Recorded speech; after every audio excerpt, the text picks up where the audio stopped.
ایک شخص تھا جو کافی امیر تھا، بڑا بنگلہ تھا، گاڑی تھی۔ اللہ پاک نے اس شخص کو بہت نواز رکھا تھا۔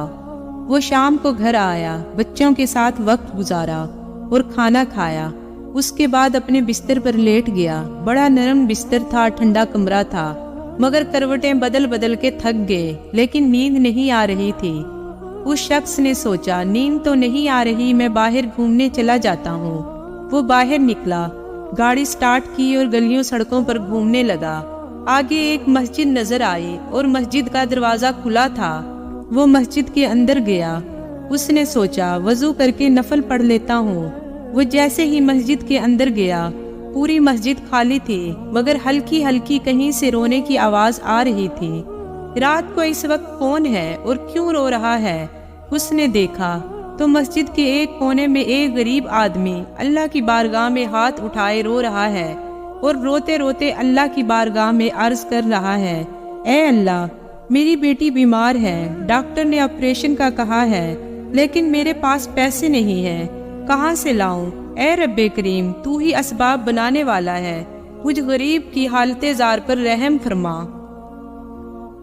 جب اس امیر شخص نے یہ سب کچھ سنا تو اسے سمجھ آ گیا کہ مجھے نیند کیوں نہیں آ رہی تھی، مجھے تو اس کے لیے بھیجا گیا ہے، میں ڈھونڈتے ڈھونڈتے اس کے لیے آیا ہوں۔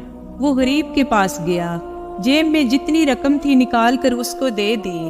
بھائی یہ لے لو اور میرا یہ کارڈ بھی رکھ لو، کبھی بھی ضرورت پڑے تو مجھ سے بات کر لینا۔ وہ غریب شخص بھی کیسا خوددار تھا، اس نے کارڈ واپس دیا اور کہا، مجھے ایڈریس کی ضرورت نہیں ہے، میرے پاس ایک ایڈریس موجود ہے۔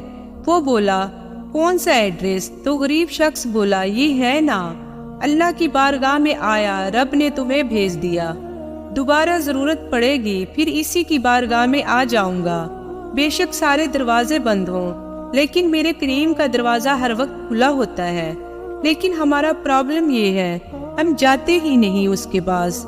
آپ اپنا ایک چھوٹا سا ٹیسٹ لے لو، کبھی بھی آپ کو کوئی بیماری ہو، بڑی ہو چاہے چھوٹی ہو، پہلے کون یاد آتا ہے؟ ڈاکٹر۔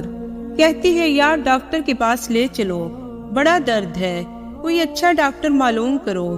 میں یہ نہیں کہتی کہ ڈاکٹر کے پاس نہیں جانا چاہیے، لیکن اس سے پہلے ہمیں اللہ یاد آنا چاہیے۔ اے اللہ، تو شفا دینے والا ہے، کرم کر دے مالک۔ کاروبار میں نقصان ہوا، فیملی میں پرابلم ہوا، وٹ ایور پرابلم، سب سے پہلے ہمیں دنیا والے یاد آتے ہیں۔ ہونا یہ چاہیے کہ سب سے پہلے ہمیں خالق اسباب کے آگے جھکنا چاہیے، پہلے اللہ کریم کو پکارنا چاہیے۔ اسباب اختیار کرنا منع نہیں، مگر اسباب کے چکر میں، دنیا کے چکر میں ہم بھول گئے اسے کہ جو حل کرنے والا ہے، جو مشکلیں دور کرنے والا ہے، مصیبتیں ٹالنے والا ہے، لیکن ہم اس کی طرف جاتے ہی نہیں۔ اپنے رب کریم سے مانگو جو ہر مشکل میں ساتھ دیتا ہے، بہتر اسباب بناتا ہے۔